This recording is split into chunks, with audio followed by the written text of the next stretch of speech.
Hello everyone, I hope आप सबका जैन 2021 का मैथ एल और स्टैटिस्टिक्स का क्वेश्चन पेपर बहुत अच्छा गया होगा। तो चलिए, मैंने ऑलमोस्ट 25 क्वेश्चन डिस्कस करे हैं जो मेमोरी बेस्ड मुझे कहीं ना कहीं से मिले हैं। अगर बाकी के क्वेश्चन इनके अलावा अगर आपको याद आए तो आप प्लीज़ मुझे इंस्टाग्राम पर भेजें। मैं इंस्टाग्राम का आईडी अपना कमेंट सेक्शन में दे दूँगा। नहीं तो मुझे अगर कहीं से मिले क्वेश्चन तो मैं फिर उनका सॉल्यूशन बनाकर और भी क्वेश्चंस का सॉल्यूशन अपलोड कर दूँगा। तो चलिए, जितने क्वेश्चन मुझे मिले हैं उसका डिस्कशन शुरू करते हैं। तो क्वेश्चन नंबर 1, एक आदमी है जो वेस्ट साइड को फेस कर रहा है और वो 45 डिग्री क्लॉकवाइज टर्न करता है, फिर वो 180 डिग्री क्लॉकवाइज टर्न करता है और फिर वो 270 डिग्री एंटी क्लॉकवाइज टर्न करता है। तो क्वेश्चन आपसे पूछ रहा है which direction he is facing now. तो he is facing south west direction. तो सही ऑप्शन है option A, south west direction. Question number 2, one day, एक दिन राम अपने घर को लेफ्ट करके, अपने घर को छोड़ के साउथवर्ड डायरेक्शन में 10 किलोमीटर साइकिल करता है, फिर वो राइट टर्न करता है और 5 किलोमीटर साइकिल करता है, फिर वो राइट टर्न करता है और 10 किलोमीटर साइकिल करता है, फिर वो लास्टली लेफ्टवर्ड टर्न करता है और 10 किलोमीटर साइकिल करता है। तो क्वेश्चन आपसे पूछ रहा है how many kilometre will he have to cycle to reach his home straight. अपने होम स्ट्रेट चलकर जाने में उसको कितना किलोमीटर साइकिल करना पड़ेगा। तो सही आंसर है option A, 15 kilometre. Question 3, sweetness of a sweet is. तो सही ऑप्शन होगा ऑप्शन ए, एट्रीब्यूट्स, क्योंकि ये क्वालिटेटिव एस्पेक्ट है। तो question number 4, the accuracy and consistency of data can be verified by. तो सही ऑप्शन है option B, scrutiny. Question 5, which statistical method used for comparing two data series. तो coefficient of variation, काफ़ी easy question था ये। Question number 6, cost of living index is also known as.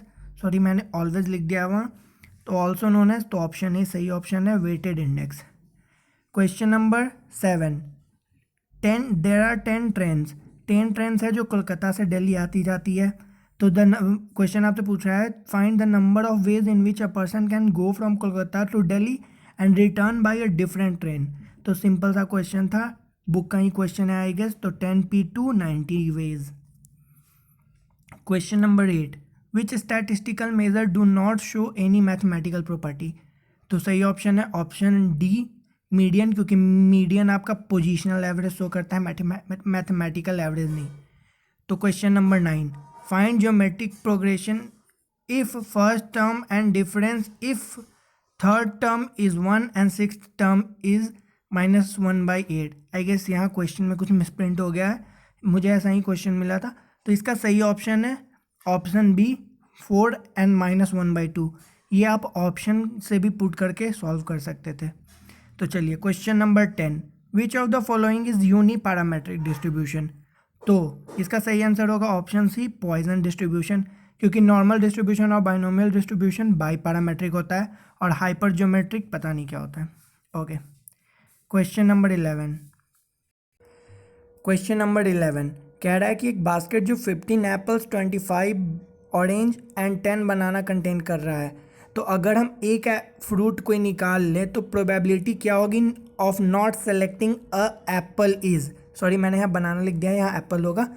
तो पूछ रहा है सिंपल सा कि 15 एप्पल कंटेन कर रहा है एक बास्केट, 25 ऑरेंज कंटेन कर रहा है और 10 बनाना कंटेन कर रहा है। अगर हम इनमें से एक फ्रूट निकाल ले तो प्रोबेबिलिटी बताइए of not selecting apple is, an apple is.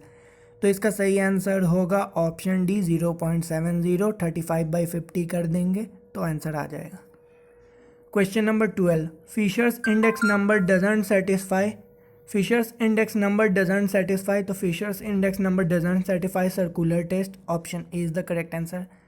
Question number 13, question number 13 और क्वेश्चन नंबर 14 में आप देखना कि मुझे जिन स्टूडेंट्स ने ये क्वेश्चन दिया उन्होंने मुझे बताया कि ये दोनों क्वेश्चन एग्जाम में आए थे, पर इन दोनों में से एक क्वेश्चन सही है और एक क्वेश्चन गलत है। तो क्वेश्चन नंबर 13 सही है, जो कि कह रहा है विच of the following can be found using histogram. तो इसका सही आंसर होगा option A, mode. Mode can be find by using histogram. अब क्वेश्चन नंबर 14 जिसमें गलती हुई है, वो क्वेश्चन कह रहा है विच of the following can not be found using histogram.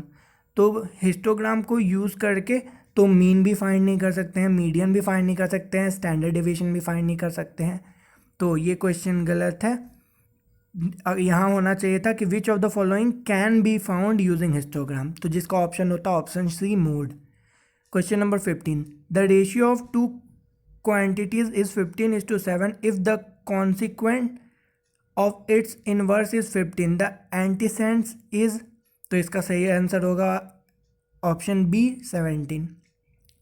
Question number 16 आपको कह रहा है कि कंपाउंड इंटरेस्ट फाउंड कीजिए अगर हम 50,000 डिपॉजिट कर रहे हैं बैंक में 1 साल के लिए 8% के रेट से compounded semi annually.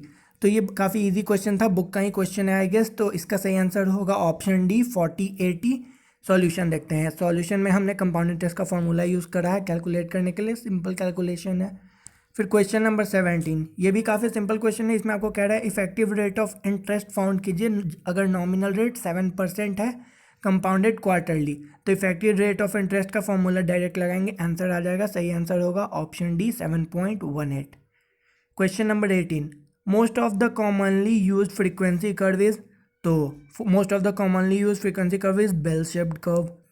Question number 19, stub of a table is the stub of a table is the left part of table describing rows, तो option C is the correct answer. Question number 20, pointing to a lady Sahil said she is the daughter of woman who is mother of husband of my mother, who is the lady to Sahil। तो question simple कह रहा है कि साहिल ने एक lady को point करके बोला कि ये मेरे मॉम के हस्बैंड यानी मेरे पिता के माँ की बेटी है, यानी मेरी क्या हुई, तो मेरी आंट हुई। तो question number 21, the set of cube of natural number, ये क्वेश्चन आपका नवंबर 20 में भी आया था। तो the set of cube of a natural number is an infinite set.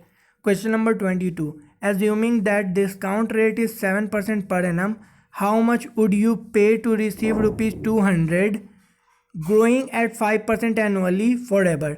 तो इसमें सिंपल R/I - G लगाएंगे तो आंसर आ जाएगा 10,000। अब question number 23, when 2 coins are tossed the probability of getting a tail is, तो the probability of getting a tail is 0.5।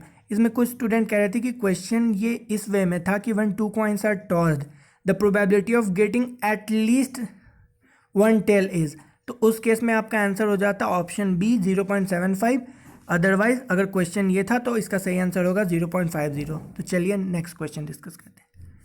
तो next question है question number 24, find odd man out. काफ़ी students ने कहा है कि ये क्वेश्चन गलत था, बट ये क्वेश्चन गलत नहीं है। इस क्वेश्चन में आप देखेंगे तो 8, 27, 64, 125, 216 ये सारे क्यूब है 2, 3, 4, 5, 6 का। लेकिन इसमें ऑड मैन आउट इस वे में करेंगे क्योंकि 64 ही एक ऐसा है जो क्यूब भी है और स्क्वायर भी है।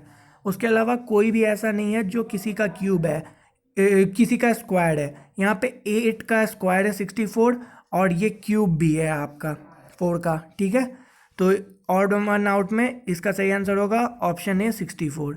अब question number 25, the population of a town increases every year by 2% of population at the beginning of the year, the number of year by which the total increase of population is 40%। तो इसका answer सही होगा option B 17 years approx. तो I hope आप सबको समझ में आया होगा और आप सब ने अपना मैच करा होगा जिसने जो बनाया हो। तो अभी तक मैंने 25 क्वेश्चन डिस्कस करे। प्लीज़ अगर आपके पास और क्वेश्चन होंगे तो आप वो मुझे शेयर करें, एल्स अगर मुझे मिलता है तो मैं उस पर बना के नेक्स्ट पार्ट अपलोड कर दूंगा। Thank you.